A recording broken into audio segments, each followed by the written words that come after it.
کہ حقیقت میں اگر ہماری سمجھ میں آئے تو الحمدللہ ہمارا بیڑا پار ہو۔ ہم نعت بھی پڑھتے ہیں، ہم تقریر بھی کرتے ہیں، لیکن اس میں اگر خلوص للہیت ہو، اگر اس میں رب کی رضا ہو، جب نعت پڑھی جائے تو ہمیں محسوس ایسا ہونا چاہیے جیسے کہ ہم مدینے کی گلیوں میں گھوم رہے ہیں۔ میرے آقا علیہ الصلوۃ والسلام کی شناخانی، حضور کی تعریف کرنا، یہ بہت بڑی فضیلت کا جامع رکھتی ہے۔ اس لیے صوفیاء کرام فرماتے ہیں کہ جب تمہاری کوئی نعت نہ سنتا ہو تو دریا کے کنارے چلے جاؤ، دریا کے کنارے جا کے تم نعت پڑھو، دریا کی مچھلیاں تمہیں ڈال دیں۔ میرے مصطفیٰ جان رحمت علیہ السلام کا ذکر، حضور کی شناخانی پہ حضرت شیخ سعدی رحمۃ اللہ علیہ فرماتے ہیں، یہ جب کلام لکھا انہوں نے،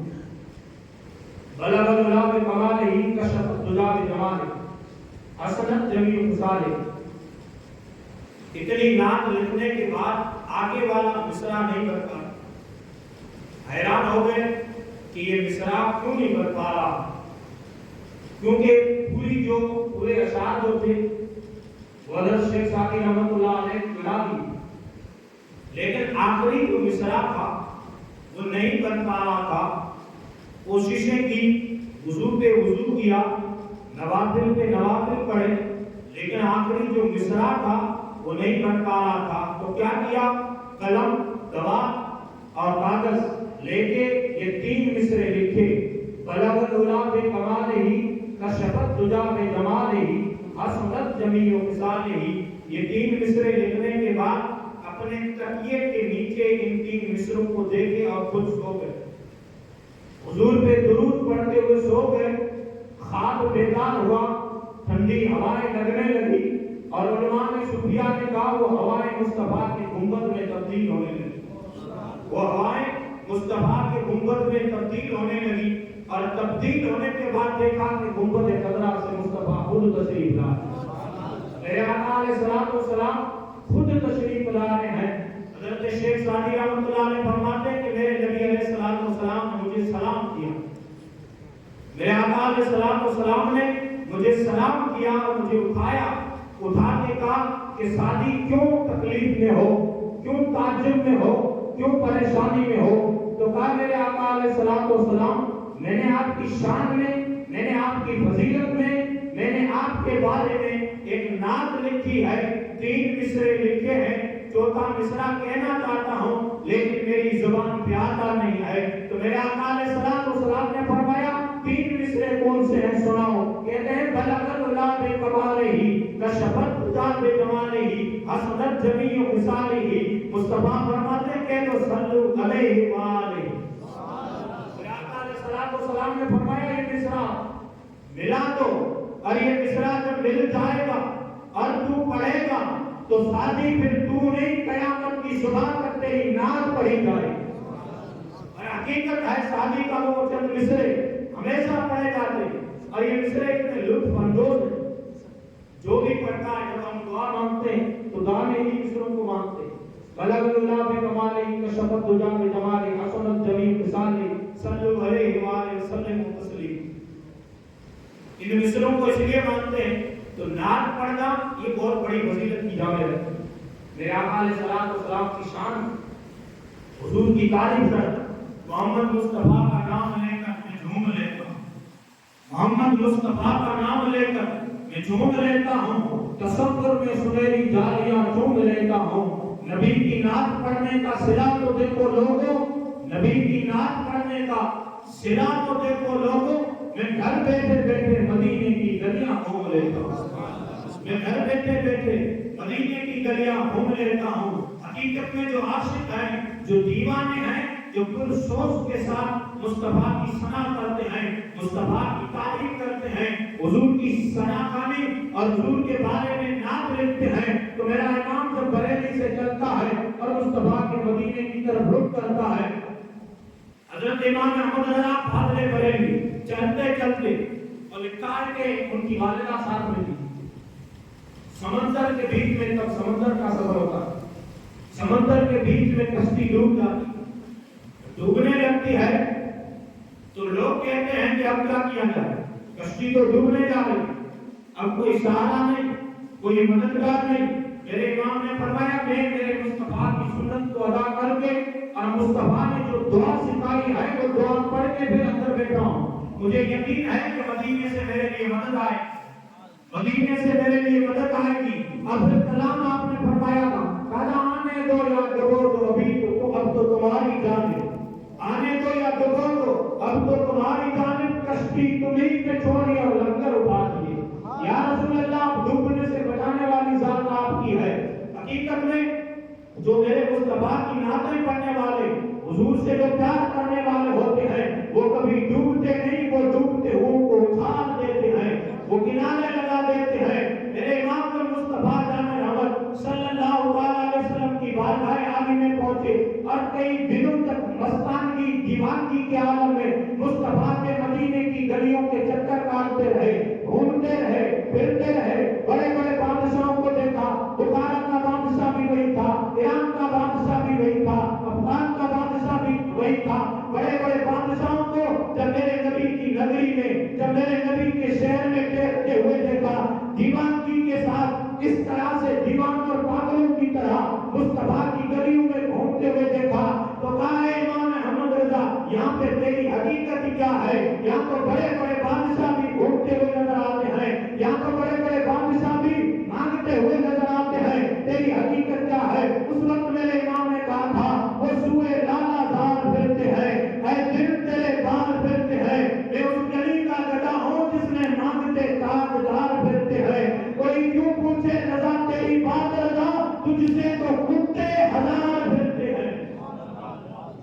یہاں تو تیرے جیسے کئی گھوم رہے، تیری حیثیت ہی کیا؟ یہاں تو تیرے جیسے کئی لوگ آئے ہوئے، میرے آقا علیہ السلام کی وہ بارگاہ کو، حضور علیہ السلام کی بارگاہ کا ادب، کئی دن معاملہ ایسا تھا دیدار نہیں ہوا۔ یہ نعت لکھنے والے، شعر لکھنے والے، حضور کی ثنا خوانی کرنے والے،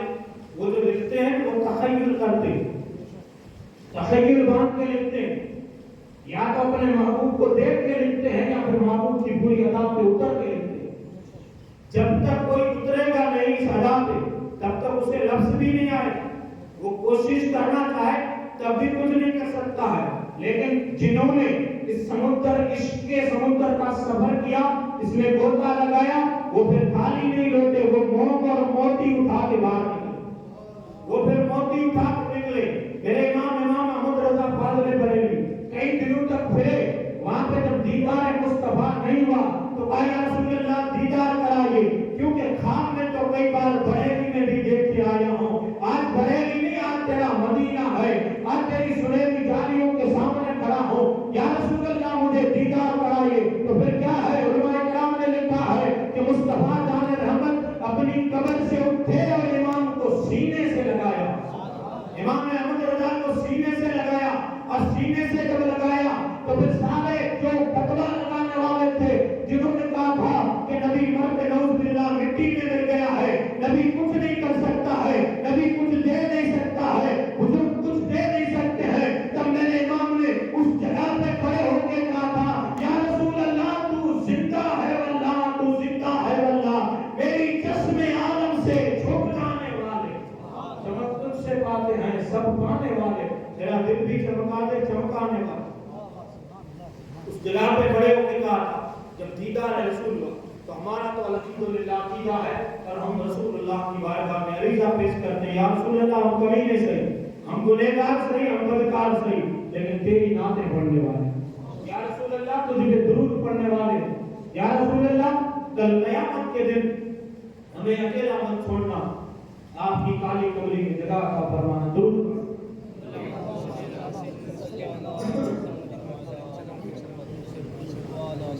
حضور علیہ السلام کی ذات سے مانگنا، حضور دیتے ہیں کہ نہیں دیتے، اگر یہ خلبلی پیدا ہو تو کچھ بھی نہیں مل سکتا۔ اگر عقیدہ ہو بریلی کا، عقیدہ ہو بریلی کا، جو عقیدہ ہے وہ بریلی کا نہیں ہے، وہ عقیدہ مصطفیٰ کے صحابہ کا عقیدہ، بریلی نے جو دیا ہے وہ صحابہ کا عقیدہ دیا ہے۔ میرے نبی کی بارگاہ میں صحابہ آتے تھے، مصطفیٰ جان رحمت سے مانگتے تھے۔ حضور علیہ السلام کے صحابی حضرت ربیعہ حضور کو وضو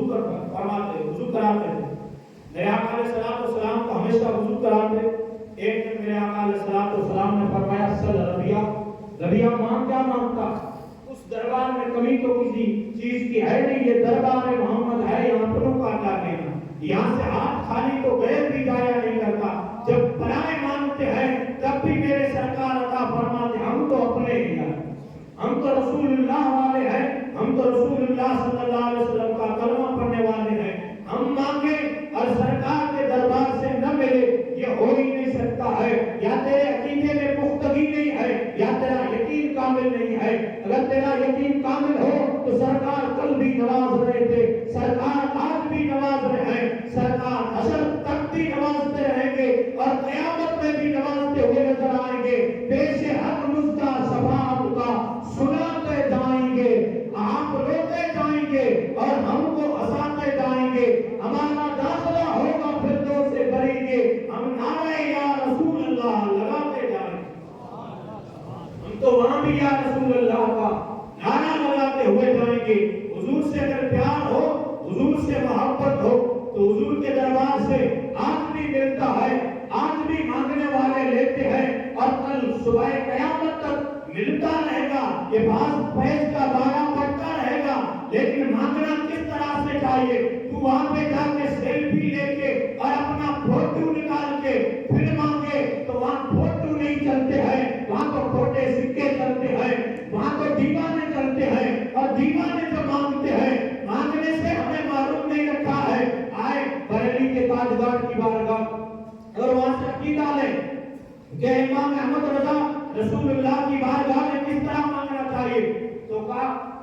رسول اللہ کی بارگاہ میں جا کر یہ نہیں کہنا چاہیے کہ یا رسول اللہ میں بڑا، میں بادشاہ ہوں، میں ولیلا ہوں، میں سردار ہوں، میں یہ ہوں، میں پیسے والا ہوں، میں ملکیت والا ہوں، اس دربار میں جا کے اس طرح سے مت مانگنا، کہا کس طرح سے مانگنا، کہا اس طرح سے مانگنا، میں گدا تو بادشاہ، میں گدا تو بادشاہ، بھر دے پیالہ نور کا، نور دل تو نہ دے ڈال صدقہ نور کا، کہا بھکاری جا بن کے مانگنا، وہ فقیر بن کے مانگنا، فقیروں پہ آتا ہے انہیں کچھ پیار ایسا، خود بیت دے اور کہے میرے منگتے کا بھلا۔ کوئی سردار ایسا نہیں ہوگا جو پیسے بھی دے اور کہے میرے منگتے کا بھلا ہو، اس کے لیے دعا کرتا ہو، اگر ذات کوئی ہے تو حسنین کے نانا کی ذات ہے، وہ فاطمہ کے بابا کا سمن ہے جو دیتے بھی ہیں، عطا بھی کرتے ہیں اور اوپر سے دعائیں بھی دیتے ہیں۔ اب ایک اور بات، حضرت امام حسن یا امام حسین رضی اللہ تعالیٰ، میرے آقا علیہ السلام کی بات آئی، حضور کی بات کرنے میں ہم غمگین نہیں ہوتے، حضور کی بات جب سنتے ہیں یا حضور کی بات کرتے ہیں تو مزہ آتا ہے، تو اس کا ایک اور رنگ اور نکھار پیدا ہوتا ہے۔ حضرت امام حسین رضی اللہ تعالیٰ مدینے کی گلیوں سے جا رہے تھے، حاتم طائی کا پوتا آ رہا تھا سامنے۔ حاتم طائی زمانے کے ایک سخی کا نام، بہت بڑے سخی، بہت بڑے داتا، دینے والے کا نام، وہ آ رہا تھا حاتم طائی کا پوتا، اور امام حسین رضی اللہ تعالیٰ عنہ اپنی نظر کو جھکا کے مدینے کی گلیوں سے جا رہے تھے۔ اس کی ملاقات ہوئی، پوچھا کہ کون ہو؟ کہ میں نبی کا نواسا ہوں۔ حضرت امام حسین نے پوچھا کہ تم کون ہو؟ تو کہا، یہ بیان میں بتایا کہ میں اس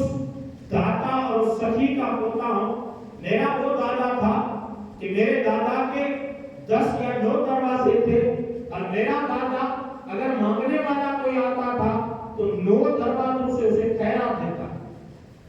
مانگنے والا اگر آتا تھا ایک دروازے سے مانگتا تو میرا دادا ایک دروازے سے دیتا، دوسرے سے دیتا، تیسرے سے دیتا، چوتھے سے دیتا، 5ویں، 6ٹھے، 7ویں، 9 دروازوں پہ اگر مانگنے والا آتا تو میرا دادا 9 دروازوں سے اسے عطا کرتا تھا، اسے نوازتا تھا۔ امام حسین نے جب یہ سنا کہ 9 دروازوں پہ مانگنے والا آتا تھا لیکن اس کی کمی پوری نہیں ہوتی تھی، اس کا جو جھولی تھی وہ جھولی پوری بھری نہیں جاتی تھی، 9 دروازوں سے مانگ کے چلا جاتا تھا لیکن کچھ ہو نہیں پاتا تھا۔ اب امام حسین نے جواب دیا کہ تیرا دادا تھا جس کے 10 دروازے تھے، مانگنے والا 10 دروازوں پہ آتا تھا لیکن اس کی کمی پوری نہیں ہوتی تھی، لوگ 10 دروازوں سے مانگ کے جاتا تھا، جھولی پھر بھی خالی رہتی تھی۔ دنیا میں ایک میرا بھی نانا آیا تھا، دنیا میں ایک میرا بھی نانا آیا تھا،